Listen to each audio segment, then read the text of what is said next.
नमस्कार, आप सभी का स्वागत डीडी न्यूज पर। आपके साथ मैं हूं मुकुल शर्मा। इस वक्त की तमाम बड़ी खबरों से आपको रूबरू कराएंगे, लेकिन सबसे पहले नजर डालते हैं हेडलाइंस पर। बांग्लादेश की अपदस्थ प्रधानमंत्री शेख हसीना को मृत्युदंड। मानवता के विरुद्ध अपराधों के लिए शेख हसीना को ठहराया गया दोषी। शेख हसीना ने फैसले को बताया पक्षपाती और बदले की कार्रवाई।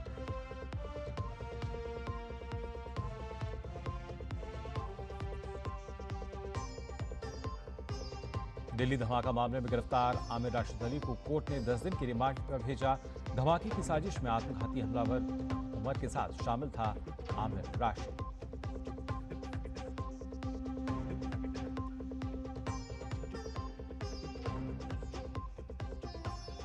बिहार में नई सरकार के गठन की तैयारियां तेज। सीएम नीतीश कुमार ने राज्यपाल को 19 तारीख को विधानसभा विलय करने की दी सूचना।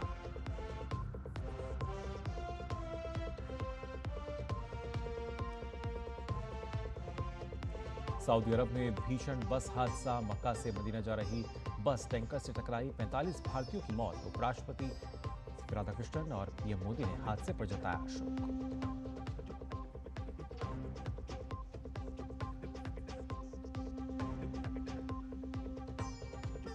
और निशानेबाजी विश्व चैंपियनशिप में गुरप्रीत को 25 मीटर सेंटर फायर पिस्टल में रजत। भारत 3 स्वर्ण 6 रजत और 4 कांस्य पदक सहित कुल 13 पदक के साथ तीसरे स्थान पर।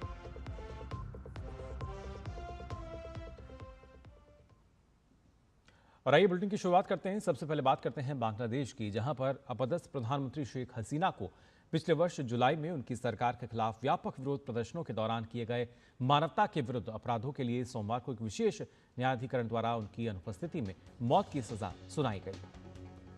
आपको बता दें, ढाका में कड़ी सुरक्षा वाले अदालत कक्ष में फैसला पढ़ते हुए न्यायाधिकरण ने कहा कि अभियोजन पक्ष के बिना किसी संदेह के यह साबित कर दिया है कि पिछले साल 15 जुलाई से 15 अगस्त के बीच छात्रों के नेतृत्व वाले विरोध प्रदर्शनों पर घातक कार्रवाई के पीछे हसीना का ही हाथ था। हसीना को निहत्थे प्रदर्शनकारियों के खिलाफ घातक बल प्रयोग का आदेश देने, भड़काऊ बयान देने और ढाका तथा आसपास के इलाकों में कई छात्रों की हत्या के लिए अभियान चलाने की अनुमति देने के लिए मौत की सजा सुनाई गई है।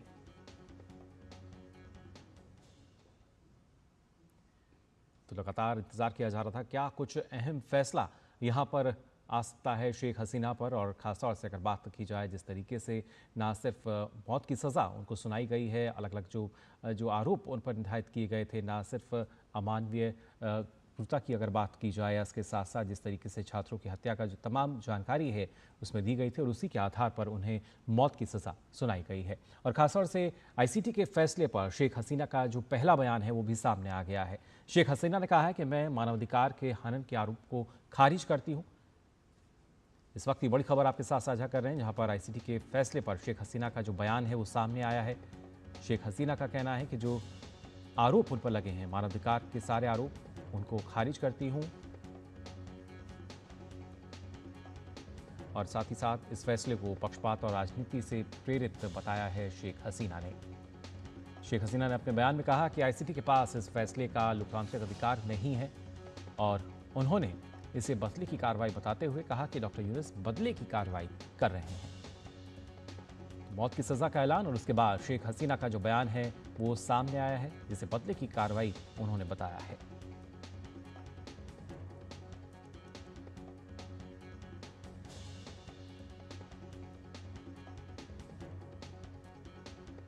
आईसीटी के फैसले पर शेख हसीना का ये जो बयान है ये सामने आया है, जहां उन्होंने पूरी तरीके से इस फैसले को बताया है कि ये बदले की भावना से किया गया फैसला है और उन्होंने कहा कि मानवाधिकार के सारे आरोप जो है वो मैं खारिज करती हूँ। ये फैसला पक्षपात और राजनीति से प्रेरित है, ये कहना शेख हसीना का। आपको बता दें, आईसीटी की तरफ से मौत की जो सजा है वो सुनाई गई। हालांकि शेख हसीना का कहना यह है कि आईसीटी के पास इस फैसले का लोकतांत्रिक अधिकार नहीं है और उसी वजह से शेख हसीना ने इसे बदले की कार्रवाई बताया है। डॉक्टर यूनुस बदले की कार्रवाई कर रहे हैं, ये कहना शेख हसीना का। इससे पहले हमने देखा था कैसे अलग अलग आरोपों में दोषी करार दिया गया शेख हसीना को और उसके बाद जो मौत की सजा है उन्हें सुनाई गई। अलग अलग मामलों में यहाँ पर, जिसके बाद ये जो प्रतिक्रिया है सामने आई है शेख हसीना की। शेख हसीना का कहना कि वो मानवाधिकार के सारे आरोप जो हैं उन्हें खारिज करती हैं, लेकिन ये जो फैसला है ये कहीं ना कहीं बदले की भावना से लिया गया है और पक्षपात जो है किया जा रहा है। आइए खबरों में आगे बढ़ते हैं। आपको बता दें, बिहार में सरकार गठन की तैयारियों की अगर बात कर ली जाए तो अब ये तैयारियां तेज होती हुई नजर आ रही हैं। नीतीश कुमार ने राजभवन जाकर राज्यपाल आरिफ मोहम्मद खान से मुलाकात की। सीएम ने राज्यपाल को 19 तारीख को विधानसभा विलय करने की सूचना दी, जिसके बाद नई सरकार बनाने का मार्ग पूरी तरह साफ हो जाएगा। इससे पहले नीतीश कुमार के नेतृत्व में कैबिनेट की आज आखिरी बैठक हुई। बैठक के बाद जेडीयू नेता विजय कुमार चौधरी ने कहा कि आज मंत्रिमंडल भंग कर दिया गया, जल्द ही नया मंत्रिमंडल बनेगा। आज मंत्रिपरिषद में यह निर्णय हुआ कि जो वर्तमान विधानसभा है वह 19 तारीख के प्रभाव से वर्तमान विधानसभा को विघटित करने की अनुशंसा कैबिनेट ने की है, जो मुख्यमंत्री जी के माध्यम से मुख्यमंत्री जी के द्वारा अभी महामहिम को दे दिया गया है कि 19 तारीख के प्रभाव से वर्तमान विधानसभा का विघटन किया जाए।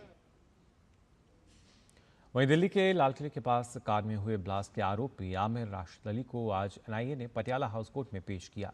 एनआईए को आमिर की 10 दिन की रिमांड मिल गई है। दिल्ली ब्लास्ट में इस्तेमाल हुई i20 कार का मालिक आरोपी आमिर राशिद अली ही था। एनआईए ने आरोपी आमिर राशिद अली को गिरफ्तार किया था। आमिर पर आरोप है कि उसने आत्मघाती हमलावर उमर के साथ मिलकर इस धमाके की साजिश रची थी। कड़ी सुरक्षा के बीच पटियाला हाउस में उसे पेश किया गया, जहां से कोर्ट ने 10 दिन की रिमांड पर आमिर को भेजा है।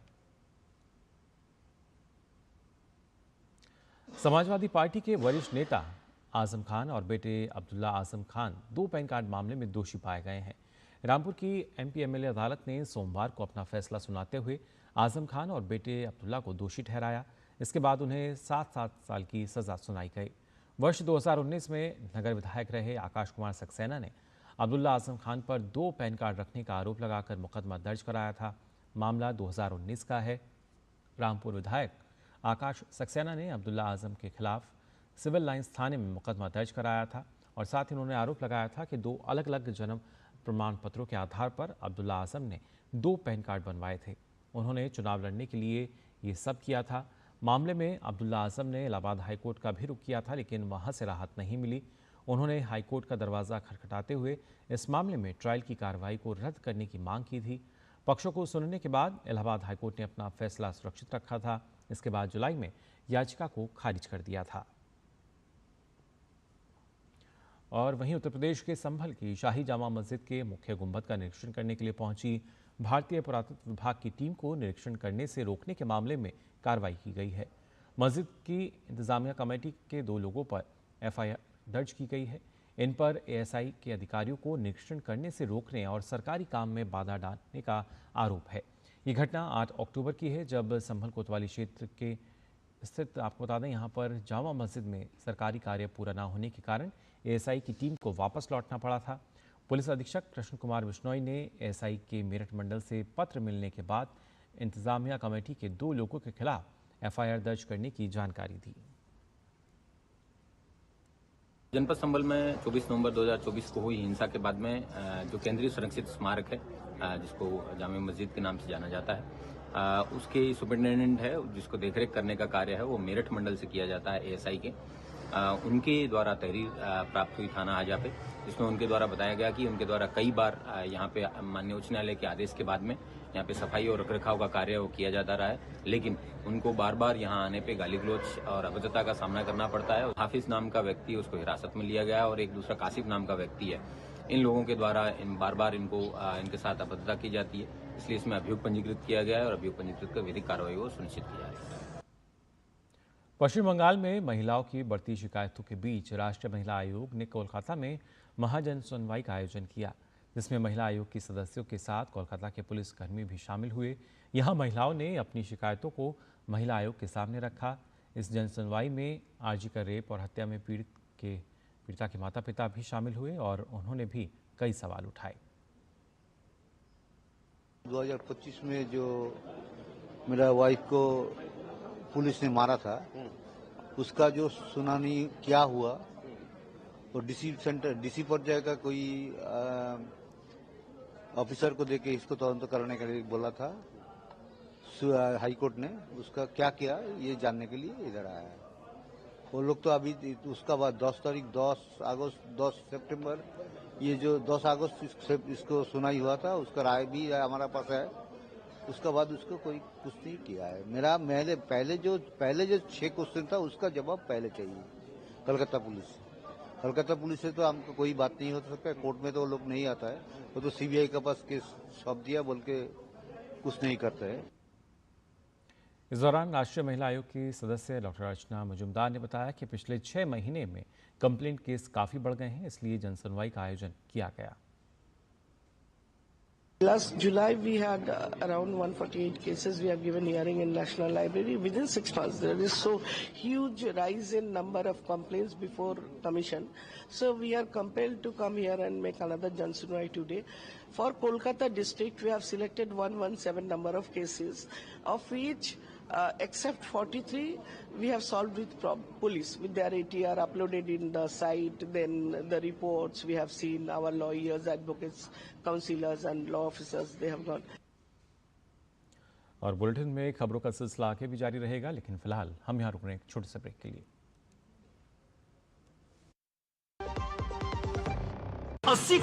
80 करोड़ लोगों को मुफ्त राशन की सौगात है। 1 नहीं 2 नहीं, ये 5 साल तक की बात है। मुफ्त में आपको अन्न मिलेगा, हर परिवार हर मंथ मिलेगा, कहीं भी किसी भी राशन की दुकान से मिलेगा। ये मोदी की गारंटी है। जी हाँ, प्रधानमंत्री गरीब कल्याण अन्न योजना के तहत 1 जनवरी 2024 से आने वाले 5 सालों तक गरीब और अंत्योदय परिवारों को हर माह मुफ्त राशन मिल रहा है। मुसीबतों की छुट्टी, मोदी की गारंटी। मेरी पसंद, मेरी पसंद, मेरी पसंद, मेरी पसंद, हमारी पसंद, हम सबकी पसंद। मजबूत देश का मजबूत सरिया हो गया स्टील। कौन है जो जोड़े देश को? विकसित भारत का विकसित भारत।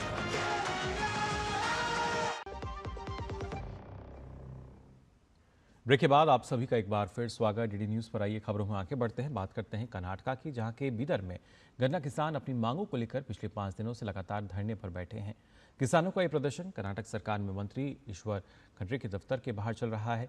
इनकी मांग है कि गन्ने की कीमत कम से कम 3200 रुपये प्रति टन तय की जाए। किसान मंत्री से मिलकर अपनी बात रखना चाहते हैं, लेकिन मंत्री ईश्वर खंड्रे अभी तक धरना स्थल पर नहीं पहुंचे। इसी वजह से किसानों में नाराजगी बढ़ती जा रही है।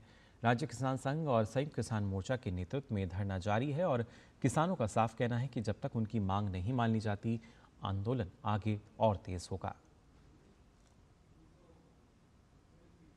इसके साथ ही कर्नाटक की कलबुर्गी की बात करें तो यहाँ गन्ना किसान एक बार फिर सड़कों पर उतर आए हैं। किसानों का आरोप है कि शुगर मिलों ने 3160 रुपये प्रति टन देने का वादा किया था, लेकिन अब 2900 से 3000 रुपये प्रति टन ही किसानों को दिए जा रहे हैं, जिससे किसान नाराज हैं और जिला प्रशासन और सरकार के खिलाफ फिर प्रदर्शन शुरू कर दिया गया है।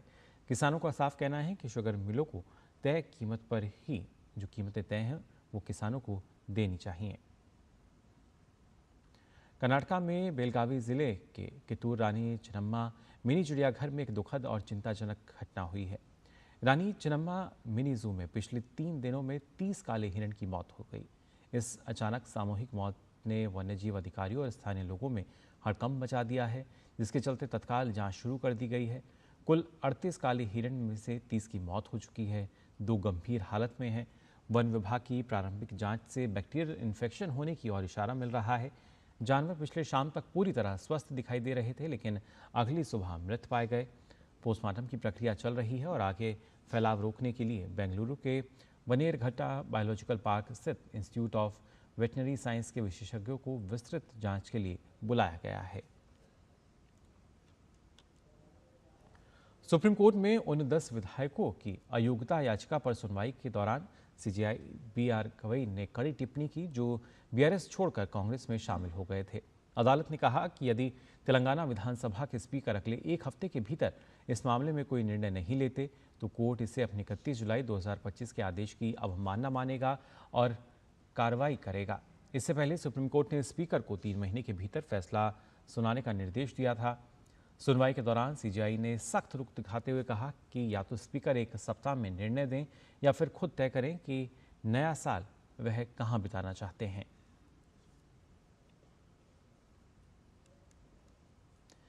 अगस्ता वेस्टलैंड हेलीकॉप्टर घोटाले के आरोपी क्रिश्चियन मिशेल की भारत यूएई प्रत्यार्पण संधि के प्रावधान को अवैध घोषित करने की मांग वाली याचिका को दिल्ली हाईकोर्ट ने खारिज कर दिया है। 2018 में दुबई से प्रत्यार्पित कर भारत लाए गए मिशेल की दलील थी कि भारत एजेंसियां भारत यूएई प्रत्यार्पण संधि के अनुच्छेद 17 का प्रयोग नहीं कर सकती, जो मुख्य अपराध जिसके लिए प्रत्यार्पण की मांग की गई थी और इससे जुड़े अन्य अपराधों के लिए भी भारत में मुकदमा चलाने की अनुमति देता है। याचिका में कहा गया था कि यह प्रत्यार्पण संधि की धारा 21 का उल्लंघन करता है, जो भारत को प्रत्यार्पित व्यक्ति के खिलाफ अन्य अपराधों के लिए मुकदमा चलाने से रोकती है। और खबर सऊदी अरब से, जहां मक्का से मदीना उमरा के लिए जा रहे भारतीयों की बस एक भीषण हादसे का शिकार हो गई। हादसे में 45 लोगों की मौत हो गई, जबकि एक घायल व्यक्ति को अस्पताल में भर्ती कराया गया है। बस में सवार अधिकतर यात्री तेलंगाना के थे। हैदराबाद के पुलिस आयुक्त ने प्रेस कॉन्फ्रेंस कर बताया कि जिस डीजल टैंकर से टक्कर हुई उसके बाद बस में आग लग गई, जिससे बचने का उन्हें कोई मौका नहीं मिला। वहीं घटना की जानकारी मिलते ही तेलंगाना के मुख्यमंत्री रेवंत रेड्डी ने इस भीषण दुर्घटना पर गहरा दुख व्यक्त किया। रेवंत रेड्डी ने मुख्य सचिव व पुलिस महानिदेशक को घटना की पूरी जानकारी प्राप्त करने को कहा। साथ ही मुख्यमंत्री ने इस घटना के संबंध में विदेश मंत्रालय और सऊदी दूतावास के अधिकारियों से संपर्क करने और तुरंत आवश्यक राहत उपाय करने के लिए निर्देश दिए हैं। इस घटना से संबंधित विवरणों और राहत उपायों की निरंतर निगरानी और मृतकों के परिवारों और रिश्तेदारों को जानकारी प्रदान करने के लिए सचिवालय में कंट्रोल रूम बनाया गया है और साथ ही साथ हेल्पलाइन नंबर भी जारी किए गए हैं। ये हेल्पलाइन नंबर हैं 7997959754, साथ ही 9912919545। ये नंबर जारी किए गए हैं। सऊदी अरब में हुए हादसे पर जिद्दा में भारतीय महावाणिज्यिक दूतावास ने दुख जताया है। साथ ही एक्स पर पोस्ट करते हुए हेल्पलाइन नंबर भी जारी किए हैं। सऊदी अरब के मदीना के पास भारतीय उमरा तीर्थयात्रियों के साथ हुई एक दुखद बस दुर्घटना को देखते हुए जिद्दा स्थित भारतीय महावाणिज्य दूतावास में एक 24/7 नियंत्रण कक्ष स्थापित किया गया है। हेल्पलाइन नंबर के तौर पर टोल फ्री नंबर 8002440003 के साथ साथ 0122614093 और 0126614276 नंबर भी जारी किए गए हैं। इसके साथ ही एक व्हाट्सएप नंबर भी जारी किया गया है। व्हाट्सएप नंबर है 05561222301।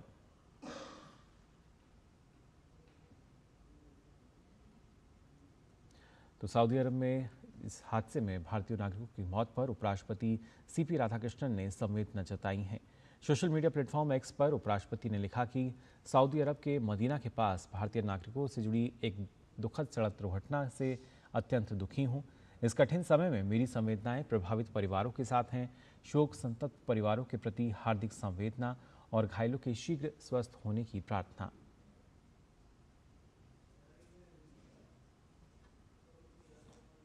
साथ ही पीएम मोदी ने सऊदी अरब में हुए बस हादसे पर दुख जताया है।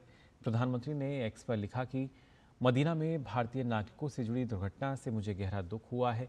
मेरी संवेदनाएं उन परिवारों के साथ हैं जिन्होंने अपने प्रियजनों को खो दिया। मैं सभी घायलों के शीघ्र स्वस्थ होने की कामना करता हूं। रियाद स्थित हमारा दूतावास और जेद्दा स्थित वाणिज्य दूतावास हर संभव सहायता प्रदान कर रहे हैं। हमारे अधिकारी सऊदी अरब के अधिकारियों के साथ भी निरंतर संपर्क में हैं।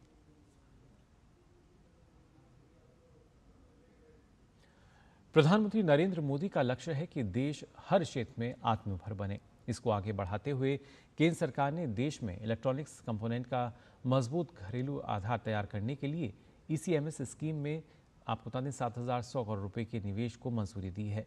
दिल्ली में आयोजित कार्यक्रम में केंद्रीय मंत्री अश्विनी वैष्णव ने राज्य मंत्री जितिन प्रसाद की मौजूदगी में आत्मनिर्भर भारत के भविष्य का रोड मैप पेश किया। इलेक्ट्रॉनिक्स कंपोनेंट मैन्युफैक्चरिंग स्कीम के तहत घरेलू और विदेशी निवेश को आकर्षित कर भारत को वैश्विक इलेक्ट्रॉनिक्स व्यापार का प्रमुख केंद्र बनाने पर ध्यान दिया जा रहा है। इलेक्ट्रॉनिक्स बढ़ने आपको बता दें, इलेक्ट्रॉनिक के क्षेत्र में उत्पादन बढ़ने से लाखों प्रत्यक्ष रोजगार सृजित होंगे। आज ECMS का सेकेंड सेट ऑफ अप्रूवल्स हुआ, जिसमें 17 applications which will be investing about 7,172 crore rupees. जो माननीय प्रधानमंत्री जी का मेक इन इंडिया का संकल्प है, उसमें this will be another very major achievement. Crystal oscillators जो कि पर्टिकुलर फ्रीक्वेंसी का सिग्नल क्रिएट करते हैं, वो मैन्युफैक्चरिंग इसकी चालू होगी। इन दोनों की खासियत ये है कि these are very very high precision components, extremely high precision components. साथ ही साथ 40 लेयर का पीसीबी मैन्युफैक्चरिंग भी यहां पर चालू होगा। केंद्रीय शिक्षा मंत्री धर्मेंद्र प्रधान ने कहा है कि आर्टिफिशियल इंटेलिजेंस यानी AI भारतीय शिक्षा व्यवस्था को नया आयाम देने वाला है। उन्होंने बताया कि प्रधानमंत्री नरेंद्र मोदी के डिजिटल इंडिया विजन के तहत सभी छात्रों को AI आधारित शिक्षण से जोड़ा जाएगा। शिक्षा मंत्री ने कहा कि सरकार इस शैक्षणिक सत्र से ही कक्षा 3 के स्तर पर AI आधारित पाठ्यक्रम की शुरुआत करने जा रही है। प्रारंभिक चरण के बाद इसे धीरे धीरे विभिन्न कक्षाओं और विषयों में विस्तारित किया जाएगा। For Indians, AI is a powerful tool. Prime Minister Modi, as a visionary leader, has envisioned in the part of digital India, all the Indian students will be learned through AI. We are planning to impact AI-based education from class 3 onward in this academic year. Gradually it will develop, but very soon we will be launching AI in different modules, different classes in a big way. नई दिल्ली में 2 दिवसीय चाणक्य रक्षा संवाद की शुरुआत 27 नवंबर से होगी। सशक्त, सुरक्षित और विकसित भारत विषय पर आयोजित होने वाले इस संवाद का ट्रेलर आज सेना प्रमुख जनरल उपेंद्र द्विवेदी ने लॉन्च किया।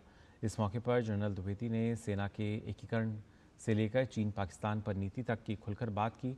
उन्होंने कहा कि ऑपरेशन सिंदूर पाकिस्तान के लिए भारत का न्यू नॉर्मल और नई चेतावनी है। ये हमारी उस नीति का भी विस्तार है कि अब खून और पानी साथ साथ नहीं बह सकते। हम न्यूक्लियर ब्लैकमेल नहीं बर्दाश्त करेंगे और हर तरह के आतंकी हमले का जवाब देंगे। साथ ही यह हमारे लिए भी सीख है कि हमारी सैन्य शक्ति बढ़ रही है।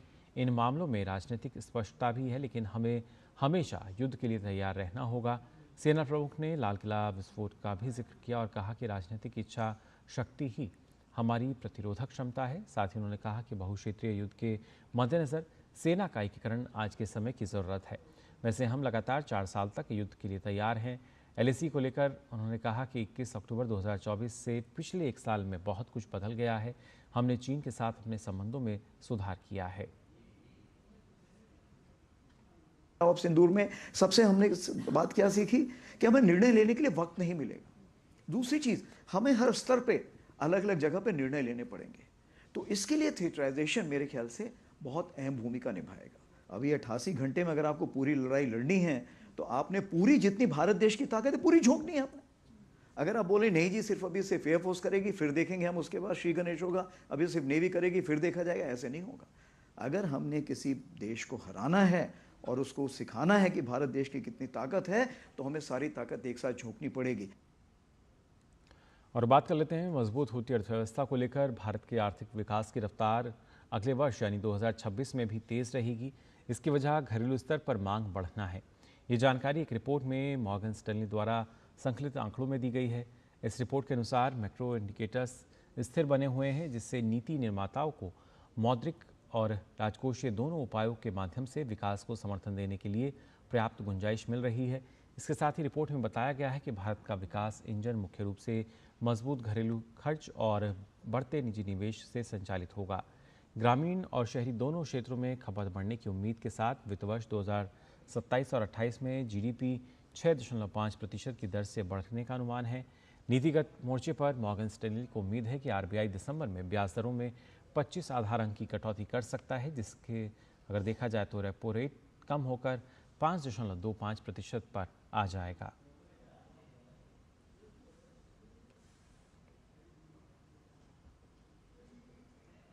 नई दिल्ली में संस्कृति मंत्रालय के राष्ट्रीय अभिलेखागार द्वारा आज एक विशेष व्याख्यान का आयोजन किया गया। इस कार्यक्रम में इतिहास और अभिलेखों से जुड़े महत्वपूर्ण मुद्दों पर विस्तार से चर्चा हुई। इस मौके पर वरिष्ठ विद्वानों ने जम्मू कश्मीर से जुड़े ऐतिहासिक पहलुओं पर अपने विचार साझा किए। आइए आपको दिखाते हैं डीडी न्यूज़ संवाददाता अंकित मिश्रा की रिपोर्ट।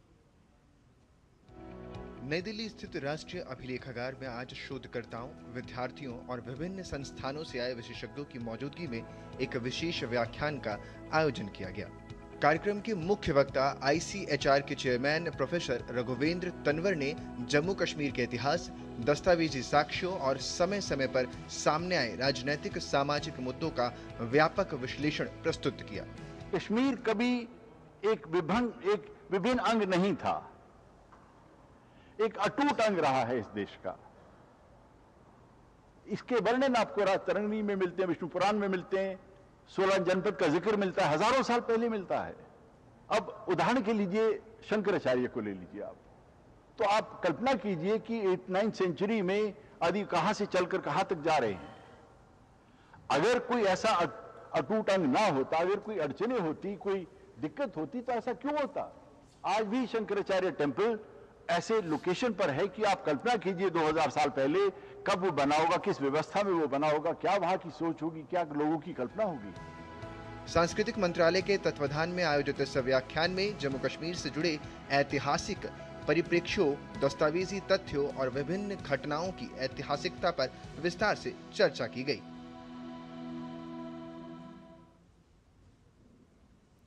तो फिलहाल के लिए इस बुलेटिन में बस इतना ही, लेकिन देश और दुनिया की तमाम खबरों के लिए आप देखते रहिए डीडी न्यूज़। मुझे दीजिए अनुमति। नमस्कार।